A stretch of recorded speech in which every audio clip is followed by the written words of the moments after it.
Alright guys, so today's video is about why there's this moment of darkness before we have a real breakthrough in our lives and how to manage it effectively so that you can get out the other side a winner. Welcome to my LSD dose. On this channel, we explore the ups and downs of personal transformation and how to get from scarcity and into abundance mindset. And if you're new here, please don't forget to hit that subscribe button because your support means the world to us. Maybe you're feeling like you're banging your head against the wall and nothing is changing in your life. Maybe you're even feeling like somehow it's only getting harder or worse. I've been there. I totally get it because only until quite recently, I have been in this struggling place for like as long as I can remember. And it's only now that I'm in a place where I actually really like myself. I'm still kind of working towards that full feeling of self-love.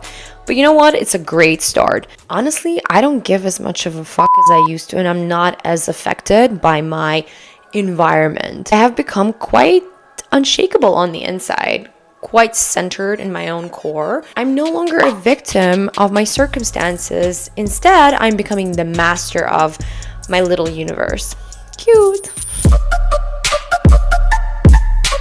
I know you've heard this one a million times, that things do get better or easier, that everything always works out. But it is so hard to believe that sometimes though. It's like you see no light at the end of the tunnel. And who is anyone to tell you otherwise? But I'm here to confirm from the bottom of my heart that if you implement the right mindset and the correct plan of action, life will suddenly take a 180 turn. And I'm also here to prove to you that major life difficulties and this dooming sense of self usually arise just before you experience a major breakthrough in your life. And of course, as it is the case with anything in life, there's always some kind of a caveat. If you want to find out what it is and how to overcome it, then keep watching. Before I go in any further, if you're really serious about transforming your life, then I highly recommend you check out our 3 weeks program that we created in collaboration with 14 practitioners to help you transform yourself, mind, body, and soul. Link is below, and as Lao Tzu once famously said, truly the greatest gift you have to give is that of your own self-transformation. So in September 2023, I finally decided to take a real stand and make a real commitment to myself to change my reality, my self-concept, and my mentality. These three are obviously completely interconnected. And the reason why I needed to do it is because I was constantly fighting with myself and my life. I honestly became really exhausted from it. Basically, I was diagnosed with bipolar at the age of 20. I'm 31 now. I have been in therapy since I was a kid for my fear of abandonment. I really never wanted to identify with any of these things, any of these like traumatic parts of myself, but every time I tried to escape them, they always caught up with me one way or another. I nonstop manifested these super toxic and abusive relationships that would fire up my fear of abandonment, and it kind of became like this self-fulfilling prophecy. On the other side, whenever I was out of a relationship, I could not open myself up to anyone. I also really struggled with believing in myself, thinking that I just did not have what it takes to succeed. I was scared of success, and I worked with every therapist imaginable. I escaped into alcohol and parties. I lost myself in these relationships to only always come back to this old damaged self. And basically that is the definition of a vicious cycle. My final straw was when my recent relationship actually fell apart, and of course it left me with crippling anxiety, a million insecurities. I also managed to have a bunch of fights with my friends, create straining vibes in my business, had no cash to my name, and basically the list goes on. And that was my rock bottom. That was my final breakdown. I was literally like, I cannot do this anymore. Like, I'm done with this shit. What so many of us fail to understand is until we make that concrete decision to take control of ourselves, life isn't just going to magically change. A knight on a white horse is not going to save us because we're still that broken little kid on the inside. But here's the thing, we kind of have this program to make our biggest life changes during our most desperate moments. In an ideal world, that would not be the case, but in our world, yeah, your full-on breakdown is totally a window into your biggest breakthrough. But here's that caveat. Some of us actually get stuck in that place just before the final breakthrough, and it is because we're unaware of those things that I'm about to share with you. My personal breakthrough happened when I went into semi-isolation, which is an insane change for somebody who always used to be the life of the party, surrounded by a bunch of people, constantly seeking attention wherever I could get it. But I did this to really dig deep into myself and sort the fuck out whatever needed to be sorted by myself, with myself. And it was actually quite a lot. It really is not easy. It's still a journey. I'm not going to sugarcoat it for you. So that's step number one. You got to get out of your comfort zone and challenge yourself even when things get tough. Where most people quit when trying to recreate themselves is in that moment of dissonance, in that moment of disconnect. It basically happens when your new personality is struggling to enter your current environment. And personality is something that we really need to look at here because, as Joe Dispenza always says, your personality is your personal reality. So here's what happens. If you're working towards a breakthrough, your personality right now, the one that you're trying to grow from, the one that you're trying to metamorphosize from, I don't even know if that's a verb, but you get the idea. And your current reality, they're working together in harmony because they match each other. They are a perfect match. Like, say, if you have a negative, chaotic inner world and you have a negative, chaotic outer world, so your environment, your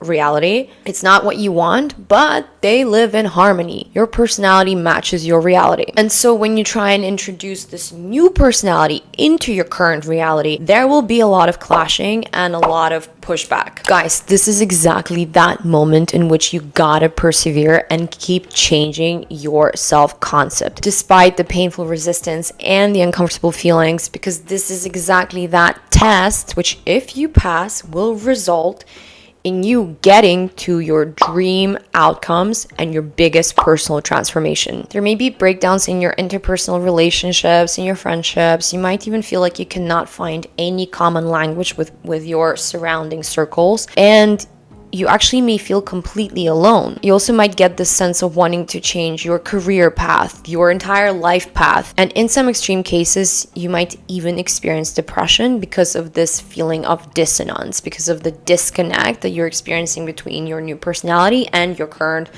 reality that you're leaving behind. I know it all sounds really counterintuitive, but trust me, it's really not. I love these words by Brandon Collinsworth, and I really hope that you can also find some comfort and some inspiration in them.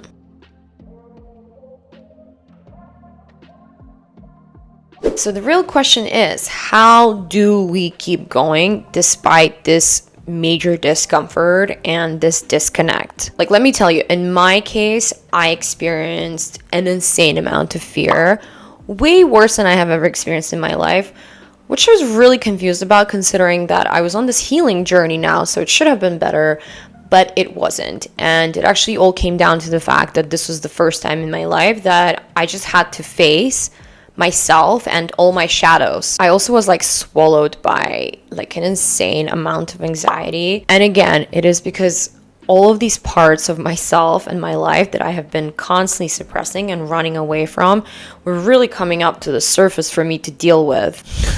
I know I'm still really not selling it, but trust me, there's a light at the end of this tunnel, so hear me out here. My biggest mindset shift happened when I started listening to Michael Singer, and I'm going to link some of his podcasts in the description if you want to check them out. But his entire life philosophy is about surrendering to life and trusting the process. And despite the major resistance that I kept experiencing, I had to remind myself to let go of control and to trust that whatever the hell was going on with me, it was for my highest good, even though it was rough as fuck. And of course, like, this is not something that comes naturally to us. We live in this paradigm of control and the rat race and the hustle culture, but it's like you almost got to stop caring in order to paradoxically attract everything that you actually really desire in your life. The way that I managed to integrate this idea of letting go into my life was through meditation.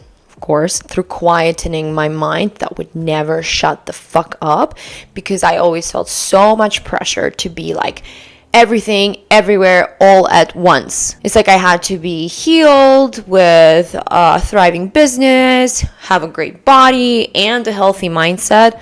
Like, really? I drove myself to insanity when trying to do it all at once. And why? Because I was so desperate to get there as fast as I could, to manifest my shit as fast as I could. And that is like the biggest no-go when you're trying to get to your desired outcomes. So at some point I just had to chill and take it one step at a time. This is super important to remember. Like, give yourself some time and do not be controlled by the fear of your old environment or your environment changing as you keep growing. Like, we're always so busy doing that we never even stop to observe what we're thinking and feeling on the inside. And when you let go of that control, of that external control and noise, your new reality will gradually start matching your new sense of self. Okay, but you might ask, so how do I even begin to create that new sense of self, Maria? Well,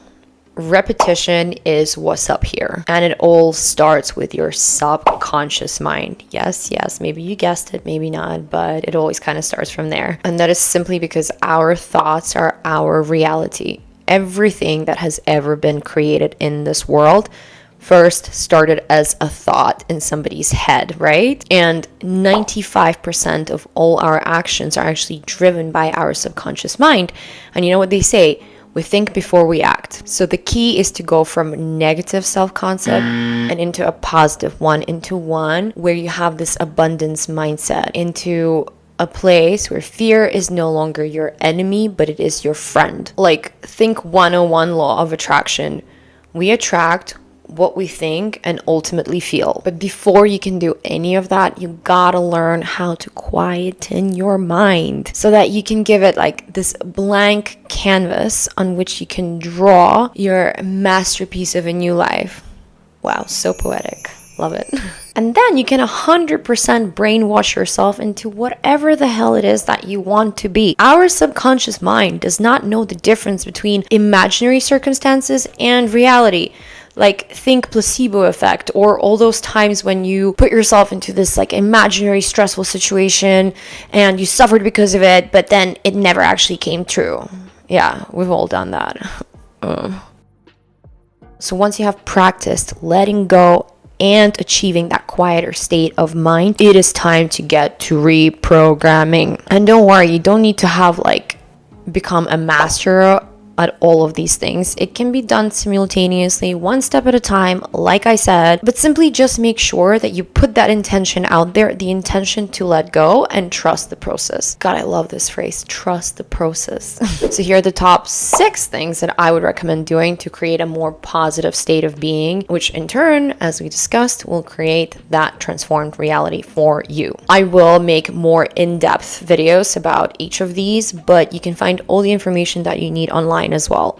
So here we go. Number 1, gratitude, which reminds you of what is already positive in your life today. Number 2, affirmations. Affirmations will help you brainwash yourself into a new self-concept. 3, visualization, because visualization creates an experience of your wanted reality right now in your body and in your mind today. 4, breath work, which induces a really calm sense of being. Number 5 is shadow work. This type of work helps you face your suppressed self and become friends with it. Super important. And number 6, neuroplasticity, which restructures your brain on a much more scientifically biological level. Guys, by integrating these into your daily routine as non-negotiables, making them a habit, you will start seeing and feeling a huge difference as you go and rewrite your own identity. Yeah, it's like a whole identity reset. Most importantly, what we discussed at the beginning of this video, do not give up when that dark night of the soul happens, and in most cases it will 100% happen. Keep going, trust yourself and the process. Do not push yourself too hard. Set it and let it go, and boom, you have a brand new state of mind that will in turn set into motion a series of events that will completely transform your life. I hope you enjoyed today's video and I hope you found a lot of useful information in it. I do realize that it can be really quite hard sometimes, but just please keep believing in the fact that everything in life happens for you and not to you. Thank you. If you haven't yet, please subscribe, and I would love to hear in the comments about your own personal experiences with your own breakthroughs, or maybe you're going through this darker time right now. Happy to answer any questions always, and bye-bye.